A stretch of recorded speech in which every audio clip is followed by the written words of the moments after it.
Hi, Mr. Shu. Happy Saturday. I am here with Ruth Behar, author of this fantastic 2017 middle grade novel, Lucky Broken Girl, from our good friend Nancy Paulson. How you doing, Ruth? I'm doing great. And Ruth is in Parma, Mr. Shu. I got her to come to Parma. We are not in my classroom, as you can see, because it's indoor recess, and the office is being used for a meeting. So we ended up in Miss Freever, our reading specialist room. It's a nice, cozy room. It's lovely. I've been enjoying this. Cozy. And Parma's great. Isn't I'm so it glad nice? I got to come to Parma. We like Parma. One blinking. Her husband came with her, Mr. Shu. So I'm like, what is he doing in Parma? He might go to the cafe or go to the library. I'm like, the library's open like 12 hours a week. So hopefully that worked out. So how's it going?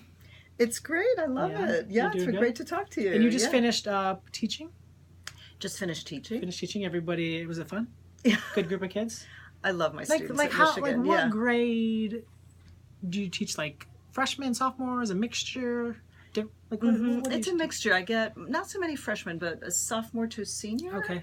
And then graduate students as well. So Are you a pretty intense teacher? Like, do you lay down the law and like they're all nervous or quiet? Or no, I am just the opposite. Yeah. I'm a very laid back teacher.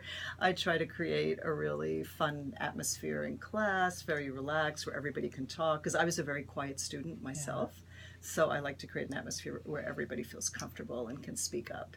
And you had some, we know from your book, you had some good experience, some maybe not good. You had some challenging experiences when you first came to school here in the United States. Yes, it was really, really hard when we first arrived in New York, and I didn't speak English, and back in that time when they didn't have ESL, the concept of ESL didn't exist, and you were just thrown into school. So it's just, okay, you're in first grade now, so figure out how to talk to people. Yeah, and like you said, we had no idea. Schools probably were not ready for that. Like, hopefully they are now.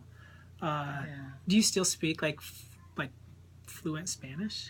I do. I still speak Spanish. Do you ever speak it? Like, I mean, I know you go to Cuba and you speak it when you're there. Mm-hmm. Do you speak it much in like Michigan and Ann Arbor, or do you? Oh, this is my question, because I speak one language. I took 2 years of Spanish. And I can ask to go to the bathroom and sharpen my pencil, and that's like it. Do you? And I don't even know if this is a thing. Like, do you think in one language or both languages? Because I feel like, I don't know if this is a real thing. I don't know. I feel like I think in English, but like the things that I see are in English. Like, does that make any sense? Yeah, no, it makes total sense. Well, here's the thing. My parents are still alive, which is wonderful. They're 81 and 83, and we only talk in Spanish. Okay. We never, ever talk in English, but I have a son who's now 30, and my son speaks Spanish, but English, he's more comfortable with. He was born in Michigan. So when we're with my son as well, then we'll do like a bit of Spanglish, you know. But when it's just, say, me and my mother talking, it's pure Spanish. And it feels so weird when we have to talk English. We feel very formal. And then so for me, Spanish is the language of home, of emotions, of memory.